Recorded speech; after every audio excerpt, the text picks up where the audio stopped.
Great. Wow. Can I fucking report YouTube? I got that 7 minutes, so I'll upload it after the fact on the audio. Is it on now? Is it fucking on now? I think Looks like it's... there's another scheduled one for 8:44. Yeah, I just I started another one up. Is it fucking Okay, going? there we go. It's Oh, saying now live it's going. Okay, but it's a separate one. Yeah, had to Okay, relaunch. so you'll have to tweet out like a new link. Yep, that fucking blows.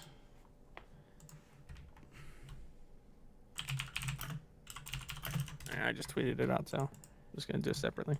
I swear, man, I fucking want to get smacked in the face by YouTube sometimes, like, because it's just somebody needs to explain why is your system shit. Oh, the old dashboard fucking worked. YouTube stream is confusing. Yeah, I saw I can't remember who it was. I saw somebody like a few weeks ago. They had to do it. They had to do it 3 times before it would start a new one. So maybe I'll send my tweet back to fucking YouTube and be like, get this shit fixed. No, because I fucking had the problem where I can't see my stream control, my settings, for the longest time, and now I can start seeing it. So now I make a scheduled stream, and now it's not going to work.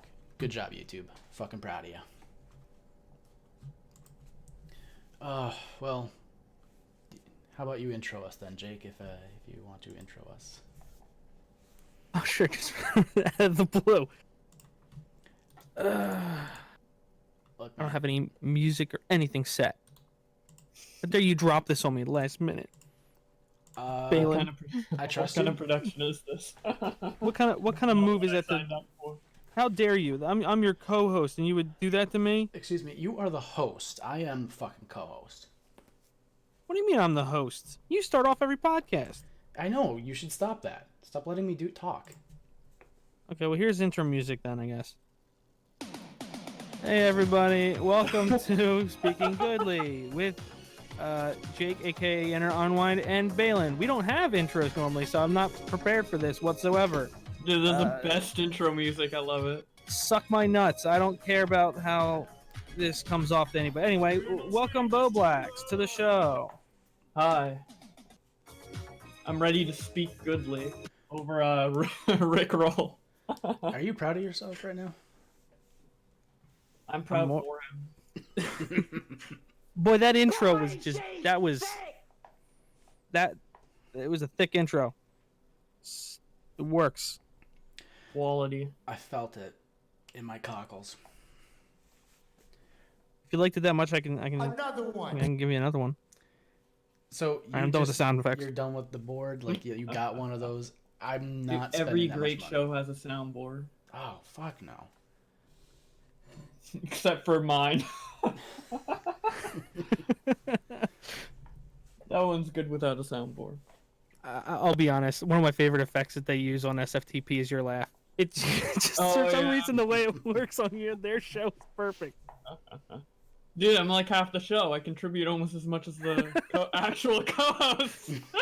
Because Tommy doesn't have to speak. I'm so glad Dave's back on that show. Yeah. Yeah, he was gone a bit. I didn't actually know a shit. But why did he stop going? Just life, basically. Oh. Just stuff going on. I didn't know this, but he's fucking ripped along with motherfucking Anthony. Or who the fuck was the other one? The two of them, I'm just sitting there and like, they're sexy beasts. I'm not sure who the other one you're talking about is. The fucking, Jeff Huffman. Jeff Huffman's got like that fucking deep cut V that sits there like, there's something about a man with a deep cut V that just makes you sit there and go, And then you get Dave, who's like, he's got that bear on him where he's like, he doesn't quite look gay, but if he was, I might ask him to have a drink with me. How does one look gay? There's a mannerism of openness. You'll find most guys are closed off. Like you shut down. You're kind of like, don't look at me, don't talk to me.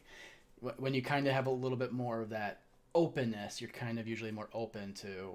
Isn't it just being socially awkward? Okay.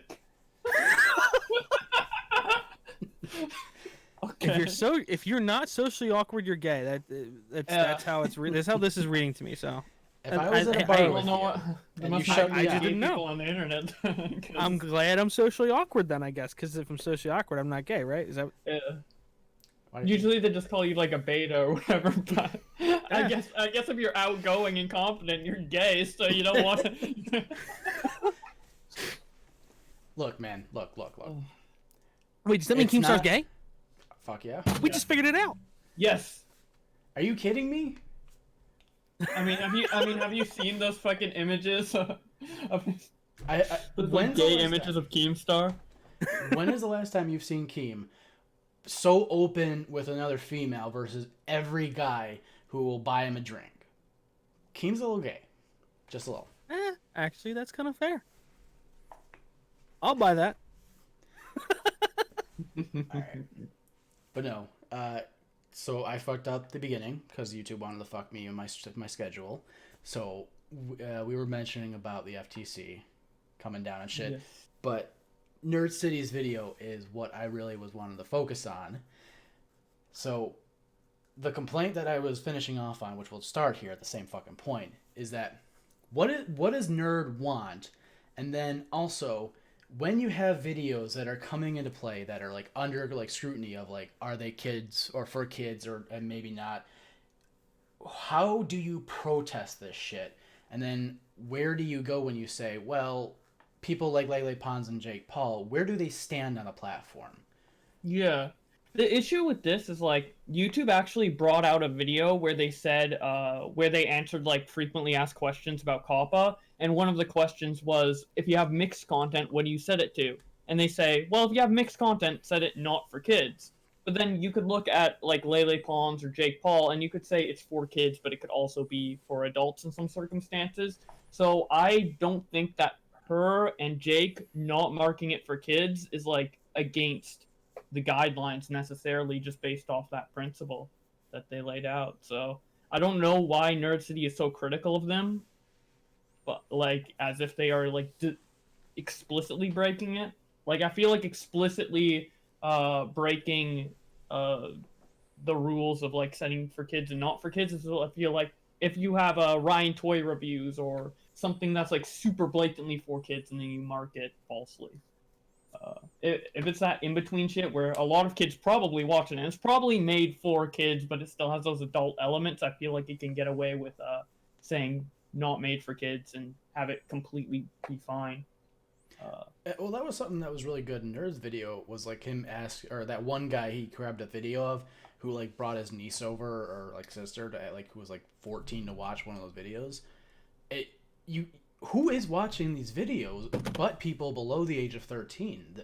I can't find anybody who actually sits there and is like, I'm 15 years old and Lele is my fucking soul. Like, Yeah. Like realistically, pretty much only kids are watching, probably under the age of 13. But there's an argument to be made that it might not be directed specifically towards that age group, because Lele did say ages 9 to 24. That's a mixed audience, so she's fine to mark her videos as not made for kids. yeah. With like that part of Nerds, like I don't think we've even addressed this on After Hours or Nick has even brought it up. Like that part is like, like just blatantly false. Nerd, I guess, just didn't see the FAQ video, but that is like completely blatantly false. So I don't know why he. No, I guess he just didn't see that, but no, it's true. again, he's going based off, I think, TV guidelines more so than YouTube guidelines. So that's something that I gotta agree with Nerd on, because I agree with you. It's like, just because your audience is mixed, yeah, you're not inherently responsible to your audience. Like if you're making the content and that's who consumes it, well, that wasn't really my goal. But you sit there and say to yourself, for a TV show or something like that, would that fly? That wouldn't fucking fly with them. It only flies in that kind of like middle ground of like, oh well, I don't make it that way, but that's who consumes it. So yeah, that's what I'm feeling like. Somebody like the FTC would go down on a case by case basis and say, yeah, well, we brought in an actual professional. Because they might actually have a team, because you see shit like the Team Martin and fucking Pro Syndicate when they're getting smacked for the gambling shit. It's like, eventually they'll hit them if you kind of feign ignorance. When though is that? Maybe. I don't know. Like it's I don't think the FTC has specifically went after anyone with the COPPA shit yet.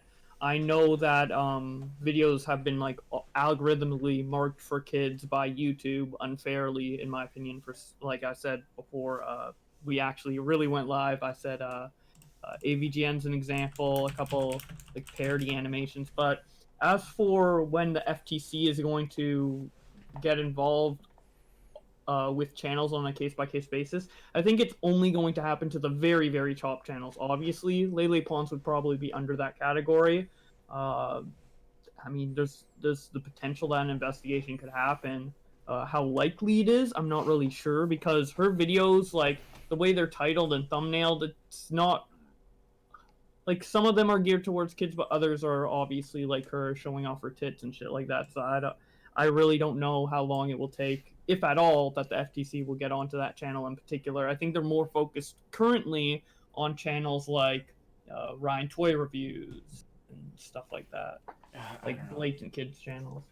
That's kind of where I'm like, I think that's the bullshit of it, to simply put, because you watch Ryan Toy Review, and there's a kind of a point that YouTube steps in and says, "Oh, this is approved to go on the YouTube Kids app," and oh, that was something like the FTC. It felt like they completely fucking shadowed over when it came to the smacking YouTube, Yeah. and then YouTube smacking us. Is that there's an entire app dedicated to the people that are under 13 years of age, and they just Yeah. pretended it didn't exist. And you sit there and say, okay, well, Ryan Toy Review isn't going to have a problem, in my opinion, no matter what.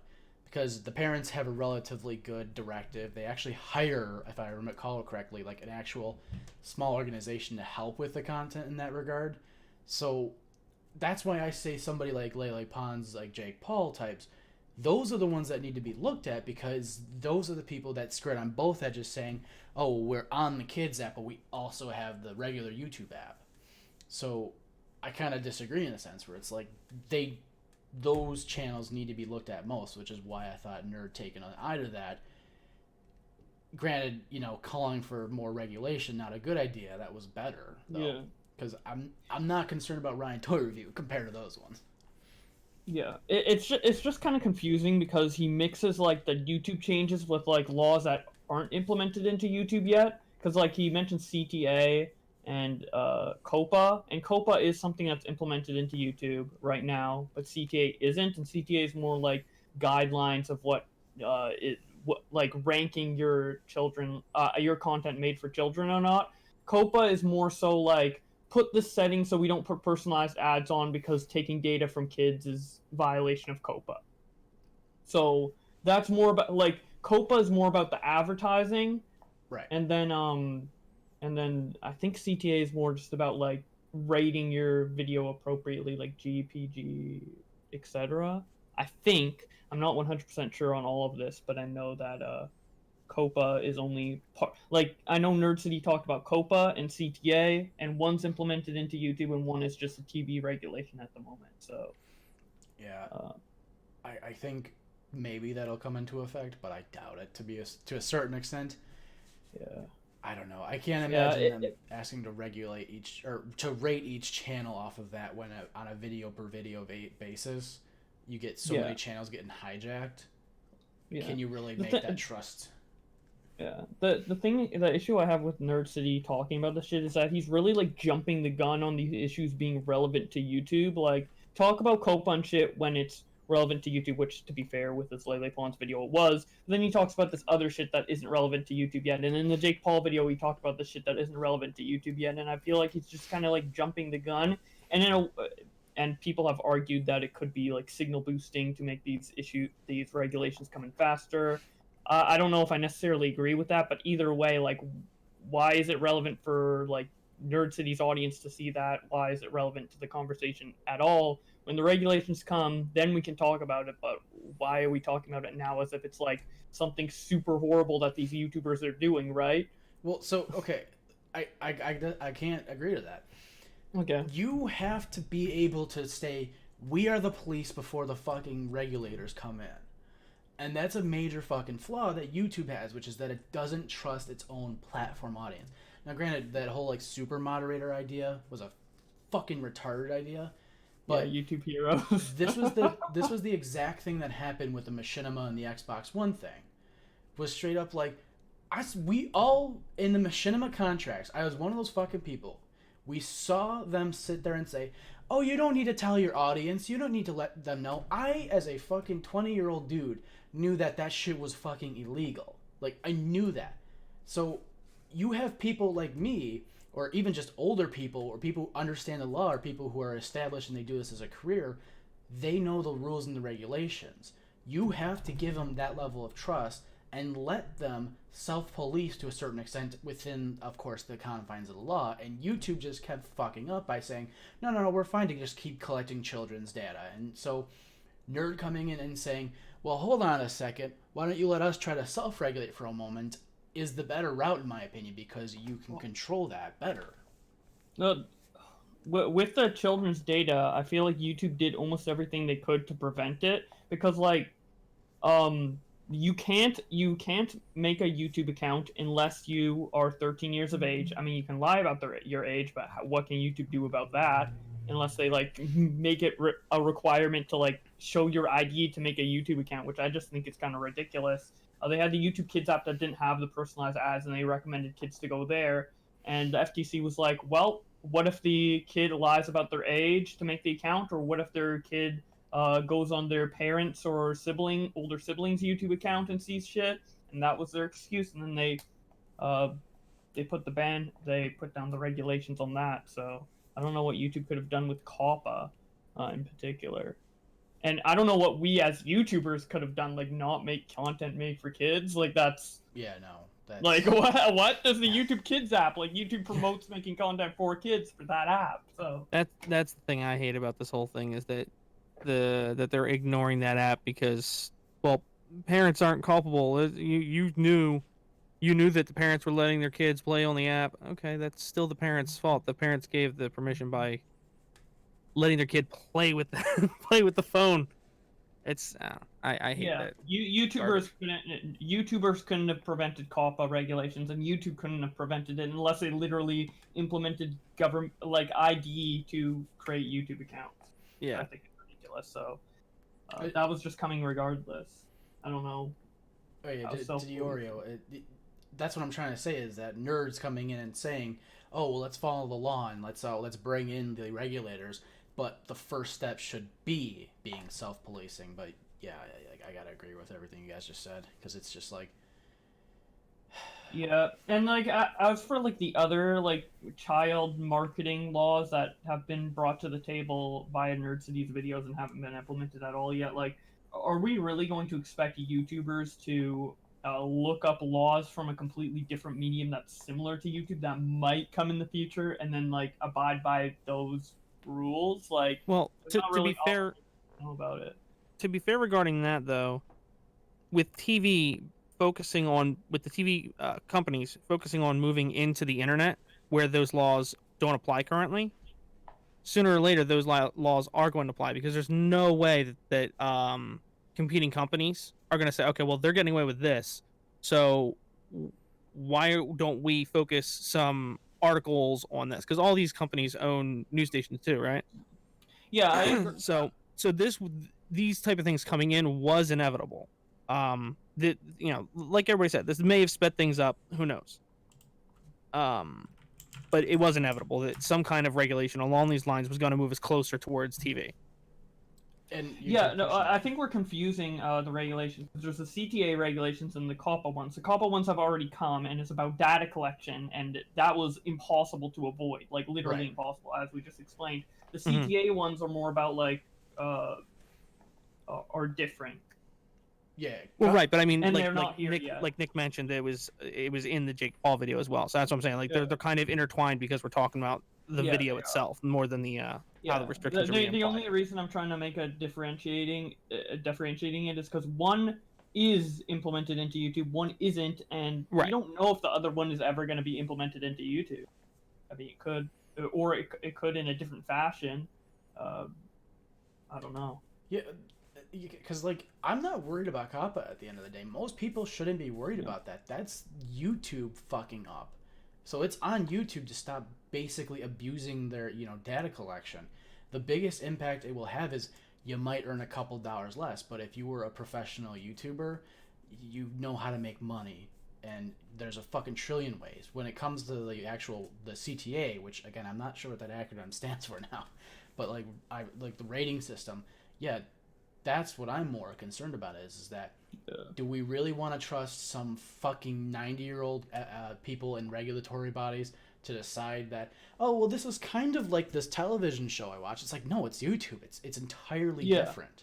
Yeah, ideally, when they do bring in like the regulations for YouTube, they should not just copy paste the regulations. They should try to adapt it to the new medium, and hopefully, someone who's young enough or savvy enough in the YouTube space will like inform those lawmakers to make the laws appropriate for the platform. I doubt that will happen.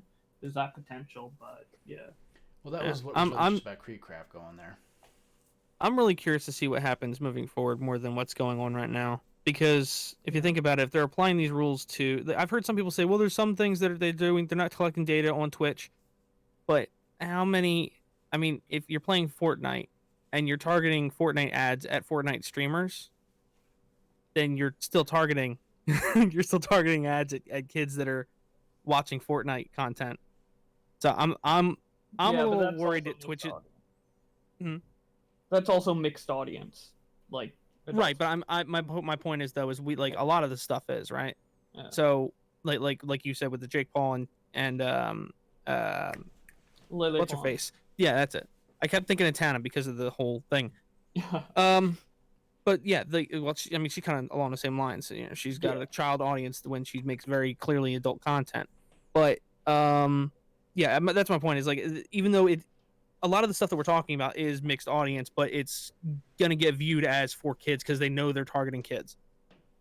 Twitch has to know the same thing, so that's what I'm saying. It's like I'm wondering what's gonna happen next because I can't see them stopping at YouTube.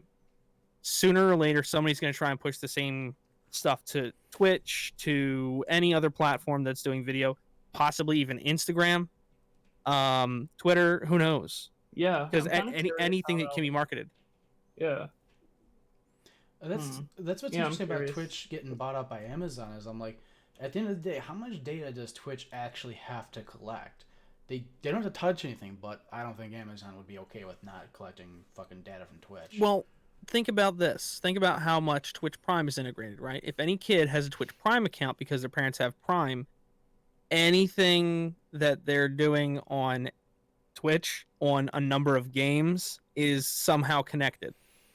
Even on Amazon, it's connected. Yeah. Fuck. So I mean, like, I don't think it's going to happen anytime really soon because I honestly think by now probably might have started happening, but just because of how corporate everything's gotten so quickly with Twitch, I feel like a competitor might have like pointed things out or something, but I don't know. I think it's coming. I think something's coming. Maybe. I don't think Twitch has personalized ads because don't they just advertise like regardless of the user, like their Amazon originals and like a couple other things. Like I don't think they have a very wide variety of advertisements on Twitch.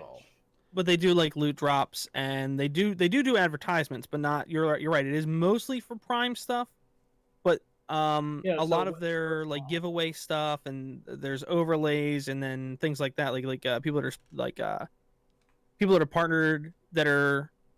I don't know how that's going to work out. People that are partnered, but I mean, my point is like if it's comparable, right? To if you're watching, like the comparisons that kept being made by Nerd City and other people is things like Transformers, the cartoon in the '80s coming on, and then Transformers toy commercials at the same time would be shown on the same network during that same half-hour period or whatever. Yeah, that's a personalized ad. Yeah. Right, but it's not actually collecting data. So if you were to show, like, if you were to start like doing Fortnite giveaways to try and get people to play Fortnite during a stream where they're playing Fortnite, it's kind of still a personalized ad. Yeah. So that's what I'm saying. That it's not necessarily the running ads; it's the other stuff that is technically an ad, but it doesn't look like an ad. Yeah, I just don't. Yeah, I don't think Twitch does data collection for their ads. I think it's just a set amount of ads, and regardless of what user you are, it's going to be the same ads given to everybody. So I don't think COPA. If COPA does affect Twitch, I don't think it's going to be nearly severe as YouTube, especially since majority of majority of the revenue you get on Twitch is donation based. So I don't think it would like affect the income at all. And the other thing that COPA is affecting on YouTube is searchability, but on Twitch there isn't an algorithm, so the searchability shouldn't be affected. And to be clear, I'm not necessarily just talking about COPA. I'm talking about like all the other potential regulations that could come in because of this kind of stuff. Because like right now, COPA might not necessarily apply, but the whole reason things were changed to take new action was because parents were mad and petitioning about YouTube. Yeah, they could very easily in 2 years find something else that is currently happening right now to complain about on Twitch, and then petition to have things changed again because they don't like something that's going on over there. That's what I'm saying. It's like I for some reason I get this weird feeling something is coming because Twitch has gone a long time without having a single YouTube-esque issue. And it's really odd. Amazon's got a lot better grasp on the fact that they know what to do and what not to do, and I think because of it being Twitch, its own separate entity, even if anything does happen, they're not going after Amazon, they're going after Twitch, and that's a much more contained instance. So I don't think they're necessarily that worried about if Twitch gets slapped or something, because they're keeping it, relatively speaking, kosher, and if they do, they might get like a tiny fucking fine. Tiny fine. But besides that, like, what about all the other platforms that are also coming out as well? Because COPPA as it is that it's a entire anybody who's collecting data. So does that mean that Mixer is getting slapped? Does that is that the next one? Like, what's going next? What's going down the pipeline? Because Twitch, almost to a certain extent, isn't isn't like making a video. You're not putting on like a TV show. It's a performance. So can you classify those as different things? And in which case, do you have the same set of rules? So that's maybe why I could see that sense of unease. It's because you're sitting there like, well, they aren't a one-to-one comparison, but they are fucking close enough that maybe something's going to happen. Yeah. Nick just sent me a article that says FCC revises children's programming rules for broadcasters. So, and apparently they're like loosening up some of the restrictions when it comes to that stuff. So hopefully by the time it does eventually get implemented into YouTube, Twitch, etc., it will be a much better version catered to those platforms rather than the archaic one we have currently. Yeah, just I'm not. This isn't conflicting information. This is what I'm just clarifying. That the article is talking about changes made to broadcasting, like TV broadcasting currently. That's why he's saying if they brought it over to YouTube and Twitch and all that. Yeah.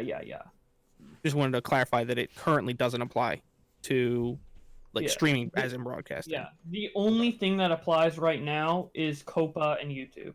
That's it. This is the other stuff. And COPA's data collection, this is about the others. That Nerd City, talked about in this video as well. I think there needs to be a stronger push to say that, hey, YouTube isn't the same, but these corporate channels, maybe you can slap it on them so we have a fucking chance to survive. Nice. That sadistic irony of being like, hey, YouTube, you really wanted to be television. Well, guess what? They're coming. Fuck off, man. Yeah, they're embracing it more and more too. I honestly don't think we have to worry about this as much as like it's being talked about by YouTubers. We all know how much YouTubers like blow shit out of proportion to an extent when it comes to issues. It's happened with like net neutrality. It's happened with Article like 13, a bunch of other stuff. It's just being a YouTuber, you over exaggerate. But to be fair, the net neutrality thing is more concern about things that already had been potentially in the works, because there was public statements I saw going around, whether they were fake or not, I can't verify. But like think about like cable packages. They already existed. It's already an existing concept. That's the kind of thing that net neutrality was supposed to prevent.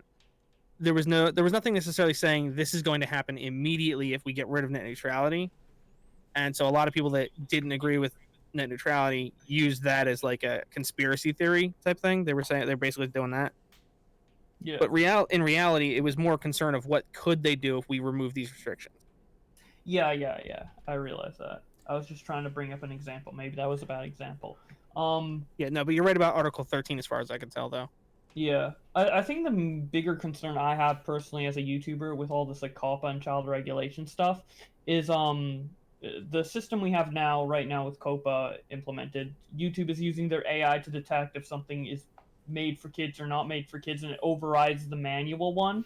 So it's basically like a reverse tag of demonetization. It's like, oh, it's too kid friendly, so now we're gonna tag it as this, and it fucks you up in the search results. It removes your comments, it removes your ratings, it removes so much. It basically neuters your video.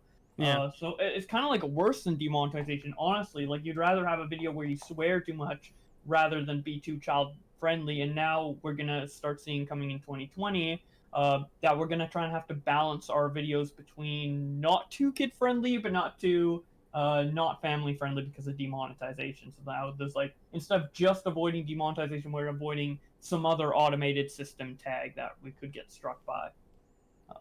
Or you could just be the bigger man and just don't monetize your channel at all. Come on. Yeah, you could do that. Well, as far as we know, not monetizing your content might also affect you in the algorithm and all, so it might not help you after all. But think about it. You can't be fucked in the algorithm if you're not monetized, if you're demonetized, if you never applied in the first place. Well, I don't think you really have a chance of getting in the algorithm with a video that's not monetized. I mean, I wouldn't know because so many YouTubers monetize their videos that like we don't have like a big enough sample size. But Yeah. like ideally, like just think about it logically. YouTube wants to promote a video that has the best ads on it so they can make the most money, so they'll promote that one in the algorithm more than a demonetized one through the yellow symbol or a demonetized one through manual not monetizing it. Yeah. Yeah, so. I'll be the guinea pig when I start doing my cooking video, so I'll let you know then. Nice. But in the meanwhile, I have a mini argument I wanted to make about that whole getting promoted in the algorithm if you're monetized thing. The one thing that drives me insane about demonetization is that it cuts your ads. Yes, like I don't think it's unreasonable to sit there and say, like, yeah, Coke and Pepsi might not want to put videos on somebody cursing every 37 seconds. Like that might not be their thing. But here's the thing. Where are the rest of the advertisers that are buying up those slots? Because as far as I can tell, you have your main companies, like you got your big nine who are like, your P&Gs, your Lavaliers, your whatever the fucks. And they buy up a huge chunk of the ads. But if I'm Joe Fuck's bike shop, I'm trying to sell ads too. So I never understood why like the demonetization cut is that exceptionally brutal, especially if like you think about it, you go, well, kids don't have fucking money. So if I go and say, hey, I'm selling my Adam and Eve toys and shit like that, I'd want to put it on channels that have mainly adult audiences. But in YouTube's eyes, that's not worth my time. Yeah. Apparently YouTube gives like a system or whatever, like of checkboxes. Like YouTube gives like a special account to advertisers where they can like check boxes to be like, oh, I want videos advertised on mature content, and like the rating system, basically G, PG, whatever, and like it goes into a lot of detail, but basically that's how the algorithm decides what ads go on demonetized videos or not. So if Joe Bike Shop wants to make his ads go on every type of video, he can choose that himself. Well, have you made a AdSense account or AdWords? Like, have you used that one before? You mean to receive ad revenue or to make an ad? To make ads. No, but I've seen I've seen the interface from other people. They've showed me screenshots and stuff. Okay, yeah, because I've done ads, but they were like 6 years ago, so I'm not too familiar with the newer systems, and that makes me wonder: is that an AdWords account, or is that an AdWords account for like Pepsi and Coke, where they probably give them a nice little like, hey, you can narrow it down to the T to the I here, versus just everyone else's AdWords. And when I was using that shit, it was kind of nice because I could kind of get keywords and like locations and kind of demographics, but I don't know. It didn't feel like it gave me too much option. Granted, I was don't trying know to if it's promote a video. Oh, sorry. You continue. I was trying to promote videos. I wasn't trying to sell products, so I don't know the difference. Yeah. Difference. Yeah, I don't know if this interface is a publicly distributed thing or not, but I know that pretty small advertisers have it as well. And it's the same system that like Coke and Pepsi use. But I don't know if it's given out like through Google selectively or if it's also a public thing. I haven't looked into it, but I do know that relatively small advertisers have it because they've shown it to me, and it's not like the CEO of Coke is DMing Bowblax about fucking Yeah. Are you sure? ads. I actually promoted videos on my current channel. Was it 2 years ago, probably? And at the time, I didn't see anything about like age gates or anything like that. So I mean, it's entirely possible that they've added that since then. I haven't used it since then, but I don't. I think there's probably just like a certain tier you have to reach before you're able to use that. That's probably part of it. Maybe. I think there's also the fallacy of like, if you're trying to actually make effective ads, you in this day and age you shouldn't ever bother with AdSense unless you've got like a $5 million marketing budget. The best thing to do is just do like Raid Shadow Legends. Just pump it into influencers now. And I hate using that fucking word, but literally just people who are just straight up like, I am an influencer. Okay, we'll pump money into you. Because they're... I can't fathom the fucking understand how when the first and the second adpocalypse came by, how people weren't swooping up and buying those discounted ad rates. Like, that's...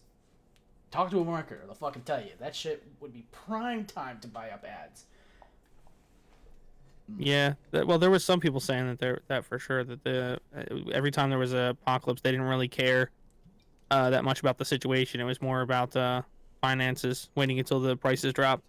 Yeah, they see a controversy, they pull out so the ad prices drop, and then they buy back in at a lower price. That's what happened. I know that specifically happened with the match, but it is one. And I imagine that was the same with the other ones as well. Yeah, I think there was like a leaked, like a Walmart CEO, not CEO. There was somebody like high up in Walmart or something, I think, that said it. Yeah. I think it was Walmart. I could be remembering wrong. Yeah, makes sense. See, man, that's what it is. A good example of self-policing, but a fucking asshole when he doesn't get his fucking way. Fuck that guy up his ass. No, seriously. Yeah. I'm really wondering who our first Match What It Is of this year is going to be. Because every year there's somebody that does something of that, not necessarily that way, but somebody does something that stupid. I say Jeffree Star. I'm going with one of these major mega beauty gurus. One of them's gonna fuck up so bad. They're gonna make a fucking makeup gambling casino and be like, "What? It's not the same as gambling." Yeah. It's a gambling site where, like a loot box for makeup. Yeah. I've heard people say that, or some YouTubers say that J Station might end up causing like some ad issues with YouTube because, kind of like Lele Pons and Jake Paul, he makes videos that could be like disguised as not for kids, you know, talking about the dark web and stuff. But obviously, when you watch the video, especially J Stations, you know that only kids are watching that. So it's kind of like a loophole he's abusing, and something could happen in regards to that. I have this weird feeling he won't have much impact besides himself. I feel like it'll mostly be like the fact that he did the whole slave thing. I think that's where people are going to go more before they go towards the protect the children thing. To be honest. Yeah. For some reason, that's just the vibe I get off of that dude's content. The way it's going to read to people. Yeah. Usually, people care more about racism than protecting children, like in terms of like priority. So. Yeah, it's only a matter of time, but. Or child marketing, protecting children might be like an over, like an over exaggeration. It's not like children are dying in the streets because they see a fucking ad. But yeah. Let it never be said that clickbait is dead, because J Station is solely keeping it alive.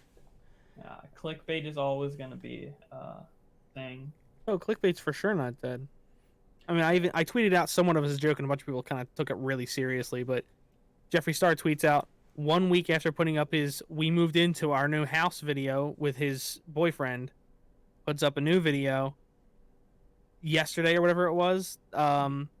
Less than a week, just about a week later. I mean, we broke up, but it turns out they're like he still stays there on weekends or something. Like, it, they're not really broken up. They're kind of like taking some time. Yeah, it's Yeah. They're very they're self-admitting that they're not really taking a break. So he basically lied off the bat in his title. Not that I care that much, but like it's just funny.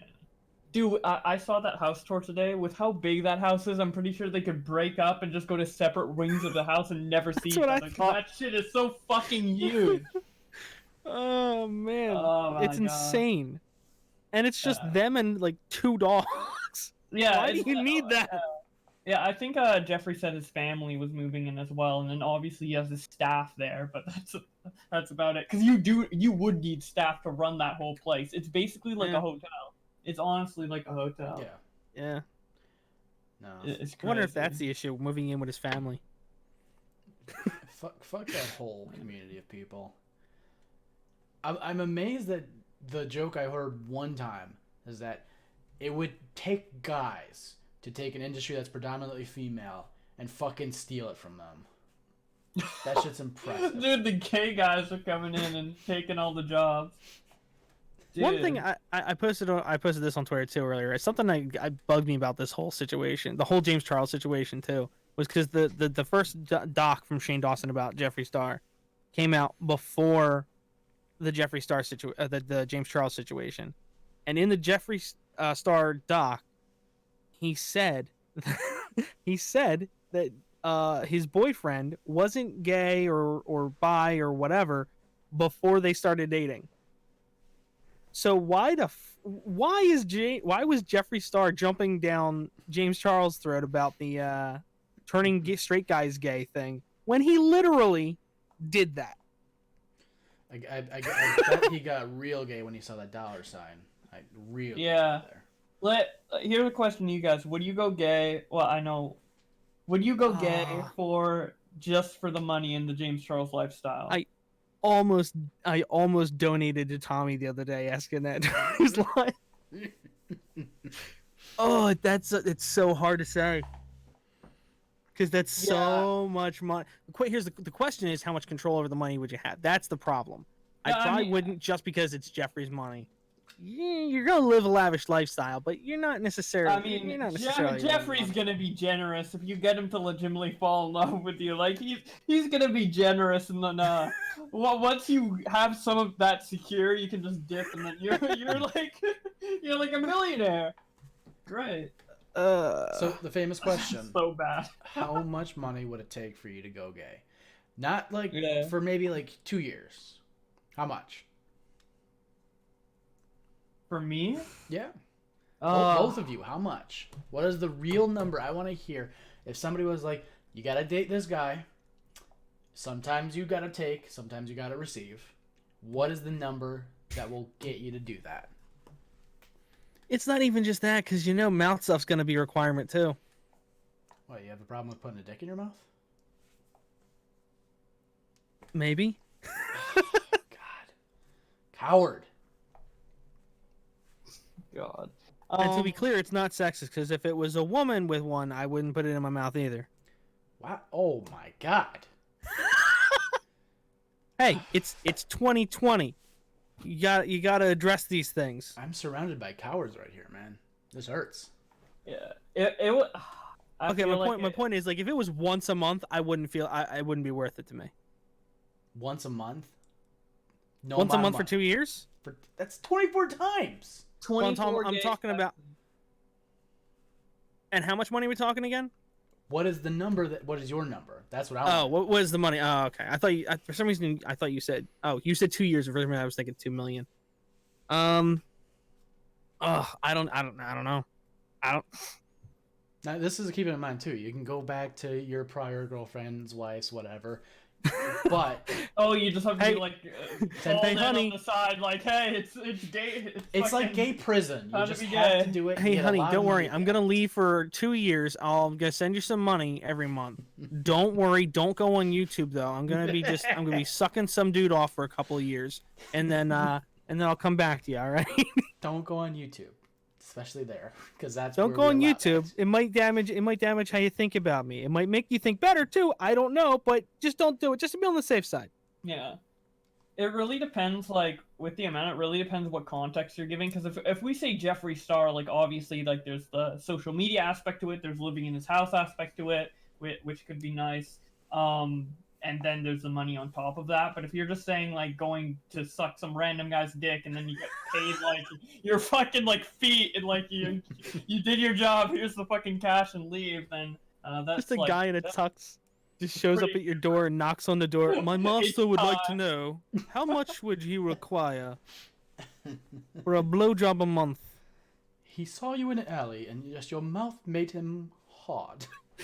My master would like to say, you got a pretty mouth. I present a briefcase full of cash.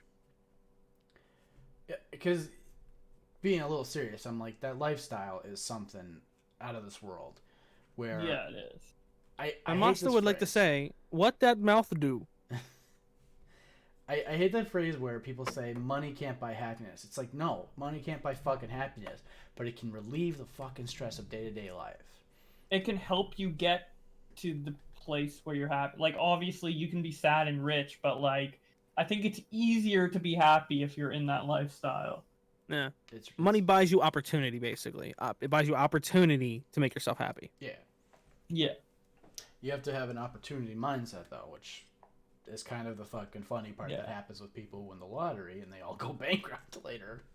Yeah, because they don't have the ambition. They don't have the ambition to, like, keep it No, going. it's that they don't want to pay their taxes. And that's it, I guess. What do you mean I gotta give 55% most of the up? ones. Yeah, most of the people in the U.S. that win the lot, like a big number in the lottery, from I don't know the actual numbers, but my understanding is most of them, it ends up being a tax issue or either that or like not investing money.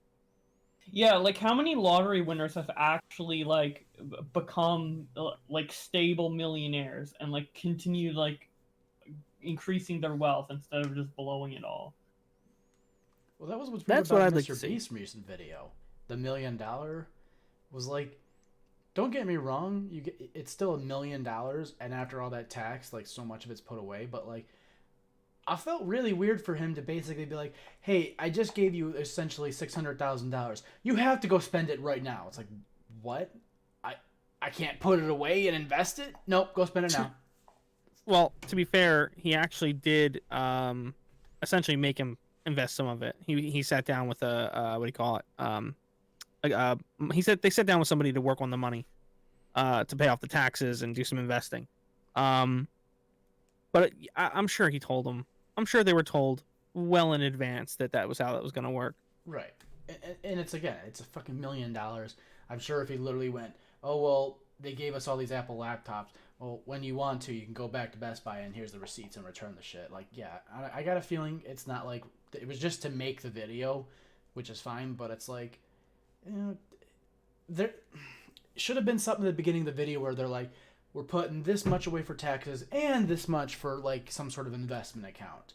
And that would have been a little bit better for me personally, but, like, that's me. It's not fucking good video. I think the Mr. Beast fans just want to see him win $1 million. Exactly. That's why Yeah. I'm like, I'm too fucking jaded as an adult. You just want. Yeah, I don't think when they say it in the video really matters too much. No. But I'm curious to see what they do this year though, because how do you go up from where they've been? $10 million? If you have to make things bigger and to progress, because that's basically what they're gonna have to do, right? Like they started with 10,000, and they moved into 100,000, and they've been slowly building up. Like, where do you go now? I don't know if he's gonna increase, like, prize money or whatever. I think it's more just gonna be, like, bigger things Challenges. and challenges. Yeah, like a great example of something that was really big that Mr. Beast did was the in real life battle royale. that was like a bigger production. I think he's just gonna get bigger productions, more so than bigger prize money. But I'm hoping they do more of that. Yeah. The fact that they had an actual stage essentially that they used for the last few of those challenges leading up to the million. The fact that they had that consistent area tells me that they're probably planning on simplifying their format a little bit to that area. Well, like, So that because makes he's already sense. slowed down making videos. I think he's Yeah. gonna have like that weird hybrid where he's like, here's two very bad videos that just are meant to get them clicks and get a little bit of money to fund the next big one. I just think it's gonna be kind of cyclical where he goes like, here's 3 or 4 of them, and then here's a big one, and then or a big 2 or 3. So we'll see, because I kind of already see him slowing down his content as opposed to like last year where it was like 2 a week, 3 a week, like it was pumping out. So it seems like he's kind of taking a backseat. Can you imagine how many people are going to be mad or even leave his channel when he eventually says, "Okay, we're moving on to other content. We're not going to keep doing giveaway content." Oh, fuck. No. Not a chance. You don't think he's going to move away, or you don't think he's going to lose fans because of it? Mr. Beast has been doing clickbait since the inception of his fucking channel. I remember the fucking episode of Hot Wed Soup where they had him on. And he's literally just like, I just do YouTube to do YouTube. Not like to play the game of doing YouTube. Like, play YouTube's game. So that's all he's going to do. And I don't think this trend, no matter how hard you try, will ever die down. You might get to a point where, yeah, he needs more bigger productions on there. But I think what if his interest level drops? Mm. That's what I'm talking about. I'm not talking about it. Oh, he's gonna start flopping because he just doesn't know how to title or something. No. I'm talking about what happens when he gets tired of doing the same basic concept over and over and over again, and he decides he wants to move on and do something more interesting to him. He'll either try it and just say like, "Fuck it," if the fans don't want to come over and see what I want to do now, that's fine. That, or he just like takes the money and leaves like Leafy did. That's possible too, yeah. Although I can't see him doing that necessarily, because he would screw all of his friends over, kind of. In his mind, that's how it would work out. Although some of them have their own channels that they do, so maybe it wouldn't go that way. How offended would you be if he pulled the Kurt Cobain route just without the shotgun in the mouth? Literally just, I'm done. That's it. Bye. I wouldn't be offended. I was saying, I wonder how many little kids are gonna be like pissed off that like their favorite creator might not be getting money from Mr. Beast and things like that. Because like I can already feel because like there used to be jokes about Twitch streamers like maybe like, oh, I'm gonna do this on my stream, maybe Mr. Beast will show up and things like that. And that kind of stuff is kind of died down. But I've seen some people. I don't have anybody in particular. But I've seen some tweets and stuff from people where they were like, that almost seemed like, I can't believe he stopped doing this already. He stopped like donating to us already, type of thing. Fucking entitled. Because he doesn't do those nearly as frequently as he used to. Yeah, because it's just, you can't do much with the concept. It's just like donate to Twitch streamers. Yeah, and exactly. For a video, it's the same thing as the old ones. He wants to do another topic, another thing. Yeah, the only one he's done that I can think of recently was when he did the Minecraft Monday one. Yeah, and that was the only innovation he could really. There's only so much you can do. Yeah, like he's done donating, like making this Twitch streamers play certain games for donations. He's done donating to Twitch streams that are specifically 0 viewers, and a couple others. But I think there's just a hard limit on what you can really do creative wise there. Maybe he could bring it back, like, I don't know, like way down the line when it feels more fresh to bring it back. Maybe be like, I'm gonna donate $1 million to one streamer, because that would be like a cool notification. Stream. So I disagree with both of you. There's a lot you can do with Twitch when it comes to literally what you do is you kind of pull the prank route route. You just go, I'm pitting you against each other. And you just pretend the whole time like you're competing against this random person to win $5,000 or something like that. You can make some real fucking entertaining content. Yeah, I think he's done that before. He did it, but it was like kind of something like, whoever he did the one video with it where it's like the 2 streamers, and then it'll go, well, one of them's getting donated like 10,000, the other one's gonna get like 500 or something like that. Yeah, There's I think opportunity there. there's ideas to do left. I just don't think there's enough to do it like consistently. Like I'm gonna do a Twitch donation video once a week or once a month. Like I don't think there's enough ideas for that. I think it's just something he could go back to, but Yeah, yeah. and it, And you know, plus, what the oh, Yeah. go ahead. You were talking first. Go ahead. Oh yeah. Like would those ideas even like the ideas that we theoretically have for Twitch donations, would those even like work for like a thumbnail, a title? Will his viewers get bored of like consistent Twitch stream donation videos? Obviously the Twitch streamers like it, but do the viewers consistently want to see like Mr. Beast donate to Twitch streamers over and over again, or do they want to see Mr. Beast like do these crazy challenges where people stand in circles for 24 hours and stuff like that? I actually think it makes more sense and probably is more likely that Mr. Beast would pull a Keemstar and start doing tournaments. Oh yeah. I think that's more likely than trying to find people that are playing the same game and pitting them each other somehow. I just think it's more likely. I think this might be a little weird to kind of say. I think the next step for him would be to go kind of like the TV show route, but without like doing it on YouTube. Literally just go. I don't know if either of you know this fucking show. It was called The Mole. It's this TV show where it's basically one dude's a deceiver, and then they're competing against 15 other people for like some crazy amount of money or something like that, and literally just kind of have like the normal Mr. Beast video, but then just kind of produce shows kind of that. I don't know. I don't think he can do much more than that. If that's the next step up, you think he's going to go for it's a little weird, in my opinion, to be like, he's going to take a step down, just take a step up, because TV is just trash nowadays. But where else can he go besides making a fucking movie? Well, that's what I was saying. I was like, I have a hard time seeing him really like finding a way to evolve what he's doing right now much. Yeah, well, I'm agreeing with you, but it's like, what is something up? What would you consider is like the next big thing, short of him financing other people's businesses or opening like a YouTube space almost? The only thing I could see right now is doing reality shows. I could very much see him like saying, "Okay, you guys have to live in this one place for a week, and we're going to bring you food and all that stuff." And they're just going to live there for a week. And the person who is the most, I don't know, they have some kind of goal. And that one person, like whoever completes the goal or whoever is able to stay in this, room or whatever for that length of time. And just mild adjustments. Because that's all this has been so far is mild adjustments. But the problem is it's been scaling the money up. Right. If he can't scale the money up anymore, he's going to have to find a new way to scale. Instead of scaling vertically, scaling laterally. Right. I think that's the right phrase. Anyway, that's the only way I could see him doing it. And he has the warehouse, so he has the possibility to do it. But have you ever paid really close attention to what they say when they're doing these challenges and stuff? Like, they have to pee in bottles, and they have to poop in buckets, and all this other stuff. I feel like sooner or later someone's going to have an issue with these things. Not necessarily like regulation. I'm talking about just like a person involved is going to like take issue with it and make a big stink out of it. Pun not intended.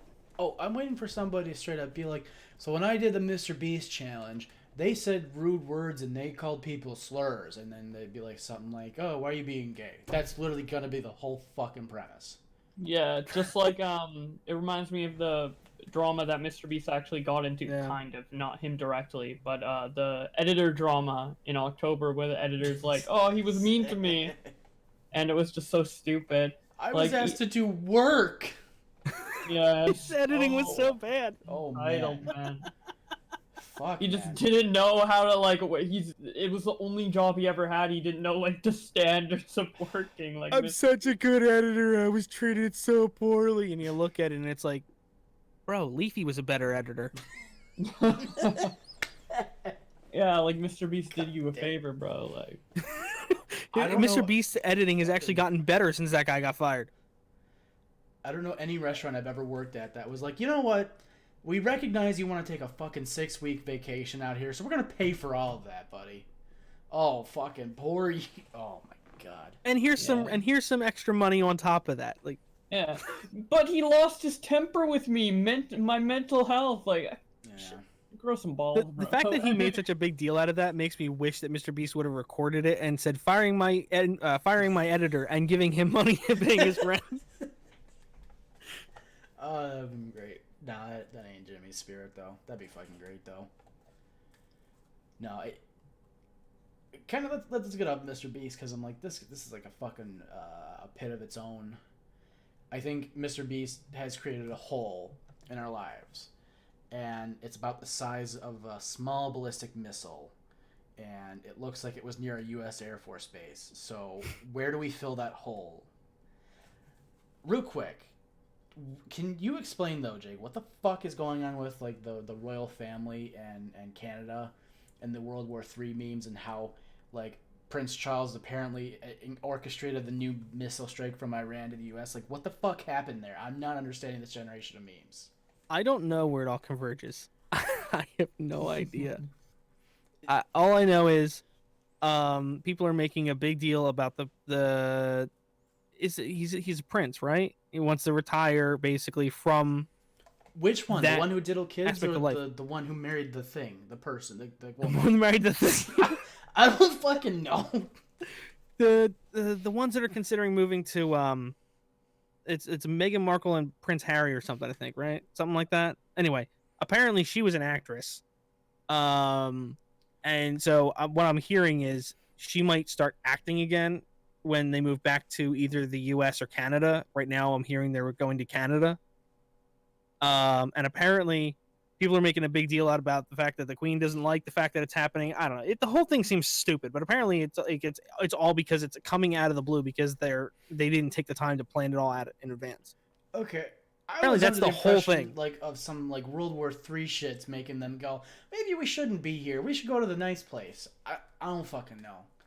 No, World War III was the stuff with Iran. Yeah, but that's what I'm saying. It's like, I heard some fucking meme that it was basically they're worried about their family, so because Prince Charles or whoever is the pedo and the World War III shit. This is what I mean. Who fucking cares? It's a big fucking pit. I think it's a meme. I don't think they're moving because of Iran. Let's just blame this on Dolan Dark, since it's a meme. It had to come from Dolan Dark. Yeah. No, I mean, So it's all Dolan Dark's fault. Can a 90-something-year-old make a joke?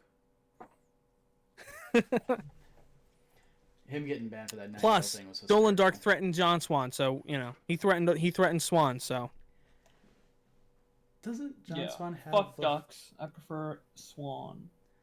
He's got Swans such are a nicer. punchable face, dude. I'm sorry. I like him. John on Swan does? Swan He's has got a a punchable punchable face. I like him on Pescator. He's just got this face that I'm just like, I can't look at you, dude. I want to punch your face. God, you're making him Well, that's regret a that take. face reveal. I liked it better when you were just a swan icon. I liked your beak better before. You look at Martin Shkreli, and when he makes that smug ass face, you're just like, I have no other visceral reaction than just to punch you in the face. And look at John, and I'm just like, shut the fuck up. You sound timid. Shut the fuck up. I don't know. I'm the only one that got this violent I reaction. can't relate. I don't know. Martin Shkreli looks like I don't know. He looks like some kind of pervert. I don't know how else to say it. He looks like a combination of a hairless cat that got fucked by a gorilla and somehow came out looking like a douchebag. Okay. That's what I was thinking. Like, okay, all right. Nice. Because he's got the pre-Hitler haircut. Pre-Hitler haircut. He's got if you just gave him a mustache, he looks damn near like Hitler. I'm not seeing that. Most of the pictures I'm seeing are Alright. this. I'm gonna fucking find it. You're gonna find one picture where he's got that doesn't look like a real Hitler short face haircut too. How does What? he look like Hitler? What? That's how all of the hair in all these pictures I'm seeing looks. I mean, this one I'll give you. He looks like Spider-Man, Tobey Maguire from Spider-Man 3, and that's just as bad as Hitler. But other than that, Yeah, like this shit. You give him a little fucking mustache. You shave off that stubble. He's got a little hell look. Anyway. Not quite seeing it, but okay. No. Agree to disagree. I see things in people all the time that other people don't. But no, my World War III Either way, thing, he's creepy. My World War III question is in serious nature, half comedy, half serious. What do you think's gonna happen? Because Isn't it already over? We'll see. I don't think much is gonna happen. I mean, hasn't the U.S. been at war with Afghanistan for like a couple decades? Nobody even knows or cares. I guess I don't know. Yeah, It seems like. I mean, I'm Canadian, so I don't think it's gonna affect me that much. I really don't think nukes are gonna be flying across the globe anytime soon. Because even if like Trump fucking murdered every fucking government official in Iran, like when you every country knows when you start shooting off the nukes, you're fucking over the whole world. So yeah.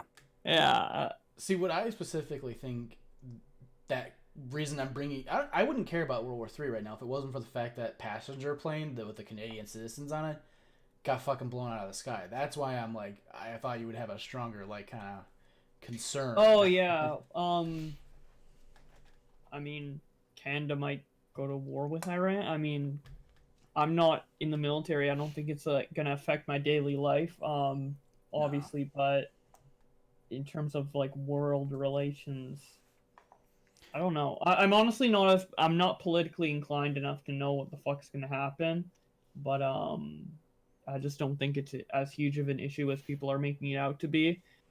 I mean, the draft is definitely not gonna happen. Oh fuck no. That's a complete meme, but yeah. I love seeing those text messages. That was like stupidity personified right there. Yeah, I was so confused because I thought it was like legitimate. I thought people actually were worried about the draft because that was when I was taking my Twitter break. I took my Twitter break and the next day World War III. Oh no! I'm like, people were getting text messages. What is going on? Saying you've been selected for selective services. Yeah, and that's like, if you were dumb enough to believe that text message, maybe you should join. We kind of need you to be on the front lines a little bit. Just be cannon fodder. We need cannon fodder like you. You're a strong, strapping young young man. No, so the one thing, because the thing I was bringing up was the passenger plane being shot down. I was legitimately like, oh, okay, things are dying down. I don't think anybody's gonna really care, just as long as nobody fucking reacts anymore. But then it's like, kind of like the one guy who was on Twitch who accidentally revealed he had pedo content on his computer. It's like, through some unfortunate accident, we all can agree now, Iran's kind of the shit fuckers, because we all can agree they shot down that fucking plane. But it's like, did we have to do it at the cost of civilian lives? Was that really fucking worth it? So I feel bad for all those fucking people who were on the plane there. Yeah, and that's for sure. why like. Well, there was a lot of Iranians on the plane from what I heard. So I don't think it was. I think it was just stupidity. I think it was somebody was just like, oh, there's a plane. We said no flyover, so it must be enemy plane. Exactly. Yeah. It's just really, really stupid. Which kind of, I mean, in all reality, it kind of shows why, like, maybe you need some help as a country if that's your decision to make. Let's just blow the plane out of the sky that may or may not be a civilian aircraft. I love the video being out, and they're like, we didn't do anything. There's a fucking video of your. Yeah, this whole everything has been so weird for a couple of years now, and it's just getting weirder and weirder. Like, I get why people are pissed about things, but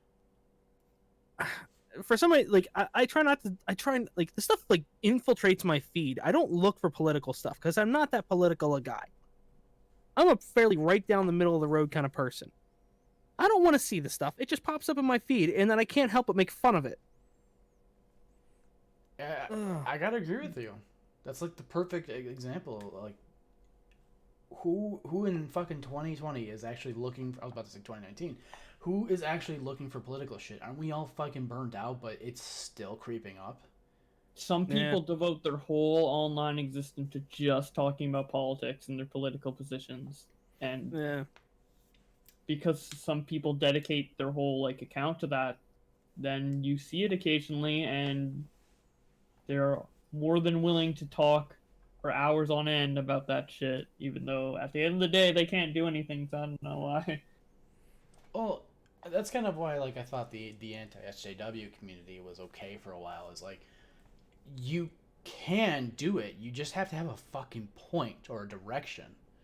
It's there's too many people like you just said. Yeah, like, there's nothing. They're just reading articles written by other people. Congratulations, you're fucking just as good as Matt Jarbo. Like you're useless. But where is the where's your point? What are you trying to do here? Make a fucking point. And I think those channels can actually be kind of successful. Not often though. Also, if I haven't mentioned this to you before, I called the internet blood sports community getting fucking fucked over, and I'm happy they fucking just blew the fuck out of the water. That community needed to fucking die. Yeah. I didn't really know that community until it was already blown out of the water, so I can't say that, oh, I told you so, but I mean, just looking at it, if I did pay attention to it when it was active, it's kind of self-destructive in a lot of ways.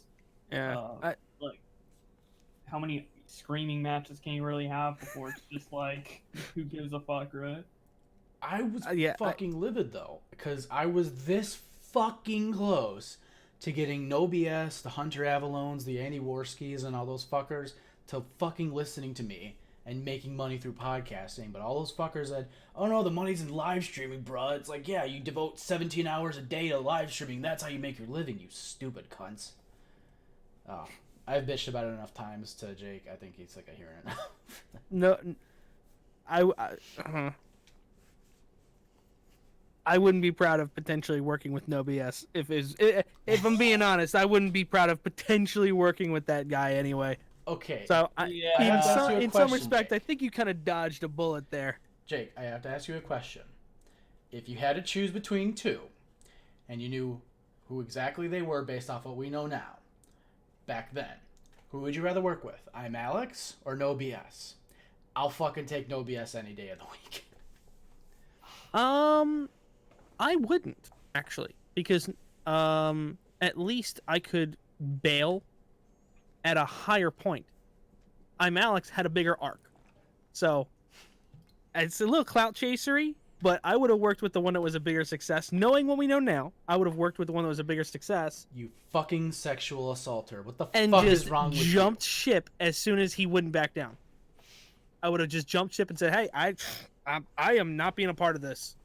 Yeah, but the thing is, if you work with I'm Alex, you have the potential to be falsely accused as a rapist. So there's like that possibility thrown in there. Like it doesn't have to all of Alex's friends. But... Hey, I would have probably just taken that shot, because then there's a 50-50 chance somebody debunks me being whatever he accuses me of.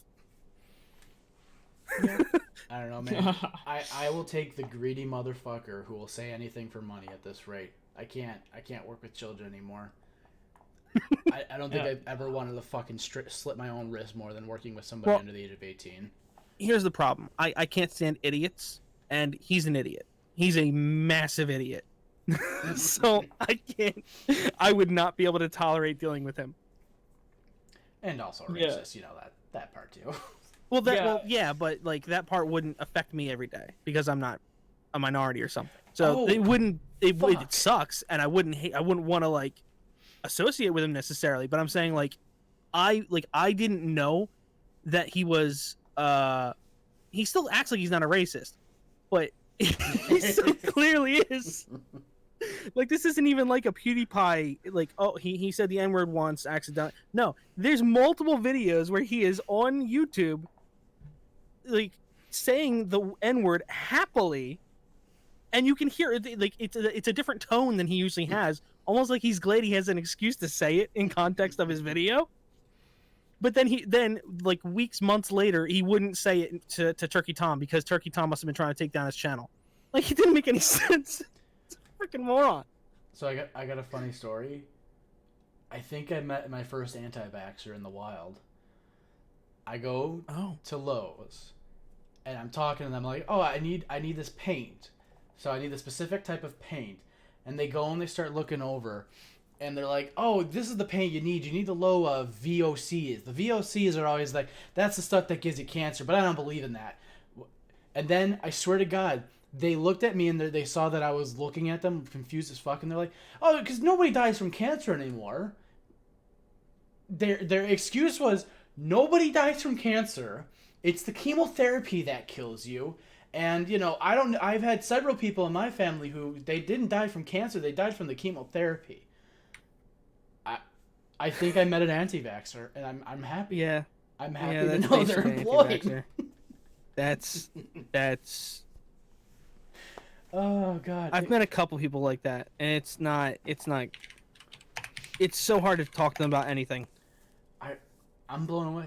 I've had such a pleasant experience now, and I had to just fucking move the conversation to, can we get back to my fucking paint here, please? Yeah. So, I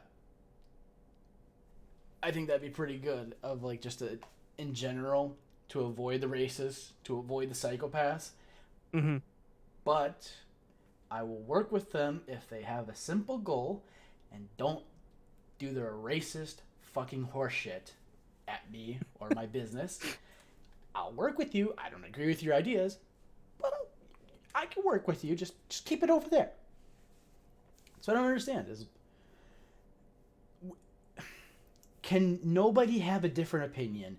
Yes, racism's bad. I can't. I've met legit fucking racists. I can't fucking stand them.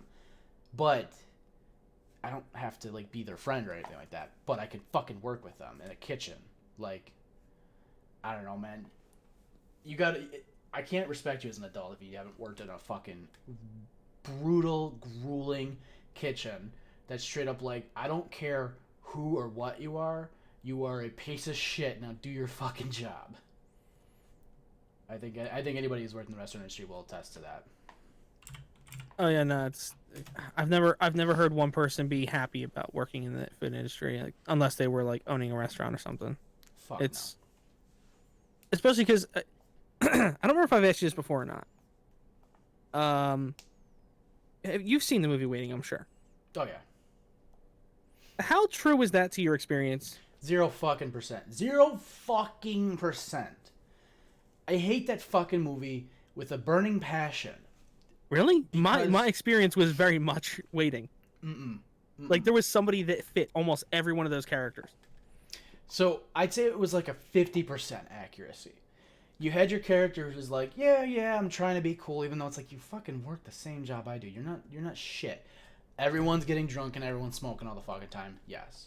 But like the ball game type of like shenanigan aspect of it, no, that was never the fucking case. That's obviously added for humor. Well, no, I'm talking like all of the shenanigan that goes above just character traits.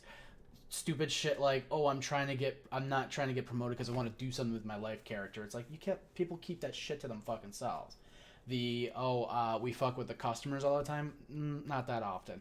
You have to be a fucking nightmare for us to fuck with your shit. Like, I'm talking like, you were straight up racist, you were belligerent, and even at that point, you literally just go, hey, manager, get them the fuck out of my site. They'll do it. So, it's this weird power dynamic that Waiting didn't capture, which they basically said, now, I didn't work for many chains, I worked for a few, but if you fucking put your tenure into a place, your fucking management's got your back. I never liked the fact that it was like, oh, everyone's a peon, everyone's useless, they just kind of exist there, we discipline them. No, it was like, if you're a fucking newbie and you couldn't do your fucking job, we chewed you out faster than any fucking customer could. So, I never respected that fucking movie with it when it came to me being a chef. That's my take. I mean, I don't know. I was a dishwasher, so where I was, the dishwashers had to do everything basically. So I saw basically everybody from that movie in reality, except the only difference was the boss was a typical douchebag boss that doesn't listen to reality, just sees things how he wants to see them type of guy. other than that, it fit the movie basically. I would say it was like 50%. You have that one quiet person who's kind of cryptic and weird, but they did their job. Yeah. Yeah, I never really saw like nervous dude, like neuroses. Saw an angry person, but never like screaming rage. Like I almost got into a fucking fight with another cook, cause you know that movie. I think I told the story before, but the movie, the fucking with the basketball team that Will Ferrell's in, whatever the fuck that is. I had a guy. Yeah, I can't remember what it's called. The guy literally fucking took a handful of French fries, chucked them into the fryer while I'm fucking working there.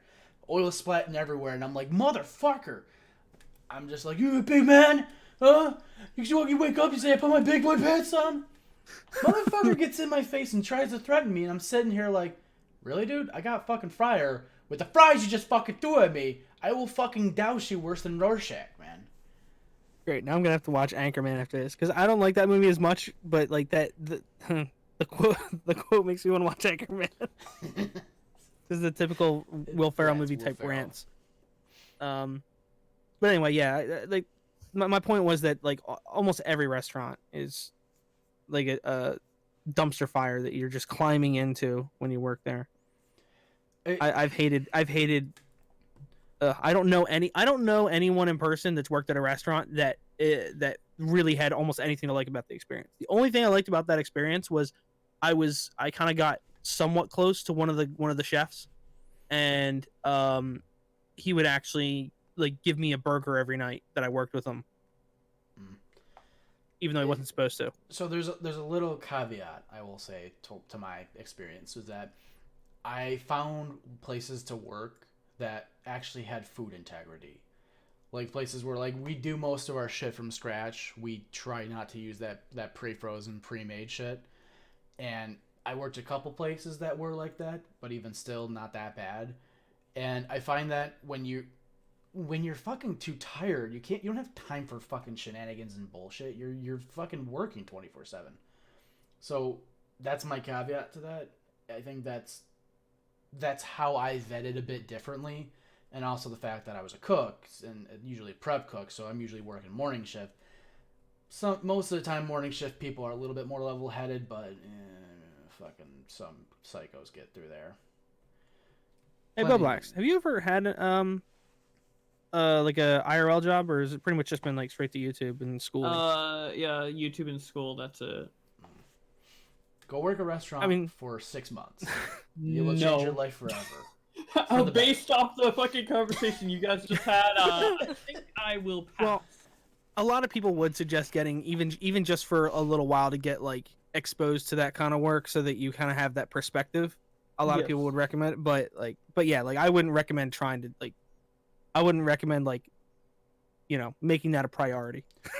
See, yeah. I would. You gotta do it. You gotta go and you do it for a short time. If you try, like, you can't do it for too long. You will want to kill yourself. But there's something magical about working in an industry. It doesn't matter what the industry is, where people sit there and say, "I don't give a fuck about you, and I won't even address you unless you do your job." When you do learn how to do your job just as well as everybody else, then you get respect. It is the most humbling fucking experience ever. Yeah, I feel that does seem like a fun experience. I feel like I can like kind of understand that position, like just without experiencing it. But I guess I could benefit from that experience. Maybe I already kind of think I'm already humble, but yeah, it's a lot of little things I think that people don't pay. Like I would say, here's an example. All right, the current company I work for. They've had to focus on trying to get like managers and supervisors to not work with the staff, and it's a warehouse job, so it's all like stuff where you kind of have to know how everything's working to really kind of control how it functions. So you have to actually like see how everything functions. But these guys, the management want everybody to not do that. They want them to like sit in their office and just tell the guys what to do, and then the guys have to figure out how to make it work. But any of the managers and supervisors that have been promoted up through the company, they know that doesn't work, and you have to actually know what's going on. So they'll actually they'll like go down and they'll be involved and they'll help out and they'll do things so that they understand exactly what's going on. A lot of people, when they go to school, I get that you're probably not going to school for like business or something like that. You're probably going to school for something more specific. But like that's where a lot of that mentality comes from for me. Is like I've worked with and for so many people that just they think they know everything because they went to school. Just because they went to school means they know everything. And then they completely miss all of these important things that are happening around them because they're it's all book smarts. There's no actual practical knowledge. Yeah. But it's it all depends on what you're doing too. Yeah. So there's a dichotomy when it comes to people who understand being an entrepreneur versus like being like a boss, like a manager type of deal. And I think the best way you become like a self-independent entrepreneur and you help other people as well, aka if you're working on somebody else's job, is you literally go, what is the business? How is the business doing? And sometimes, kind of against you, Jake, is that like sometimes you just have to have somebody who's there to crack the whip, because when you know all the ins and outs, it makes you less compassionate sometimes. And sometimes, yeah, you need somebody who understands every fucking logistical aspect of the business, but not always when it comes to managing certain people. Because I can't fucking work certain jobs where I have to tell people to do things, because it's like, I feel too fucking compassionate. Like, I'm not going to ask somebody to fucking clean out the toilets, but at the end of the day, somebody has to fucking do that. So it's a little bit of both. And I think, well, I know you don't get both ends of the front, especially when you're getting somebody who's going to hire out fucking managers from other places. That's the biggest fallacy that most companies face. Yeah. Let me hire a professional manager. Fucking sometimes you don't need that. Stop it. I've seen it too many fucking times where they hire somebody outside and it just ends up biting the whole company in the ass. Oh yeah. Like even from like a YouTube perspective, if you know every aspect of how everything functions, you'll ultimately do better, and you'll have a better time delegating other tasks to other people, assuming you're going to do it professionally. Yeah, for sure. But yeah, that's been my fucking TED Talk. Please buy my book. It's $0 on Amazon. So I guess we got a couple minutes left. What do you guys think about Seth MacFarlane moving to NBC and Hulu? Who? No, apparently, Family Guy is staying with Fox somehow. So even though he's got a $200 million contract to work with just NBC, he's still got that. He's gonna be doing Family Guy and whatever shows he still has on Fox, while making the Orville for Hulu and other like new content for NBC and all their platforms. Nice. Yeah. So he's like all over. He's everywhere now. If you didn't like Seth MacFarlane, he is everywhere, and you won't be able to escape him. Personally, I just don't like Family Guy as much anymore, but the rest of the stuff I found entertaining. Yeah, I like the I'm one of the 5 people that actually enjoyed How to Die in the West, A Million Ways to Die in the West. I still haven't seen that. I actually really enjoyed it. It was a fun Western movie in a time when we don't have Western content besides whatever the HBO show is called. Westworld. Yeah, that one. Watch that shit either. I tried watching it. It got so boring. Like Game of Thrones was okay. Like it wasn't super boring right off the bat, but yeah, Westworld was really boring off the bat. So my question anyway. is, do you still watch like traditional TV and movies and all that jazz, like on a daily basis? Not really. It's very hit or miss. It depends on if they've got something I'm interested in that we actually have, because we just have streaming apps right now. Okay. We have Disney and we have Hulu for free through our phone provider, and then we have Amazon Prime and Netflix. And we're probably gonna cut one of them. Probably gonna cut Netflix because they're very hit or miss lately. Yeah. I think I'm better off waiting like 6 months, and 6 months of the year have it, 6 months of the year don't. I'm just kind of astounded that people still watch TV in that sense. I'm like, I I'm literally all YouTube and all stand-up comedy. I barely see a fucking movie, let alone a TV show nowadays. So Yeah. Yeah, me neither. Although when I do enjoy them. It's just that there's like not enough time in the day to watch like YouTube and everything you'd want to. So Yeah. and I'm much interested in the YouTube community. Obviously, I'm a YouTuber, so. Yeah, I've been struggling with a lot of like script writing and all that stuff lately. So I'm part of what I'm trying to do is like separate myself from watching and listening to comedy as much for a few weeks. Because I feel like sometimes if you watch and listen to too much of it, it can actually do the opposite of what it usually does, where like all of a sudden you feel less creative because all the jokes you're hearing from everywhere else kind of inundate you, and then you don't feel as creative yourself. And then, like, I don't know. So I'm taking a little bit of a break from a lot of the comedy stuff, which I usually listen to like religiously. Yeah, no, that's a solid fucking idea right now. Because I gotta be honest, there's like a drama drought. There's like no interesting things going on, so you end up doing the same fucking memes for 3-4 weeks on end zone. I'm like, this seems a little long for like a normal meme cycle, and it just seems like the same shit is getting rinsed and repeated now. Yeah, I mean, I'm so burned out on like everything I've been doing, or at least I was so burned out that I still have a YouTube rewind video I'm working on. Luckily, it wasn't like just talking about the rewind itself. It was talking about like past rewinds and stuff too. So it still makes sense to put it out. But yeah, this has been the worst year for motivation levels. Jake, you need to become famous. I need to help you make money.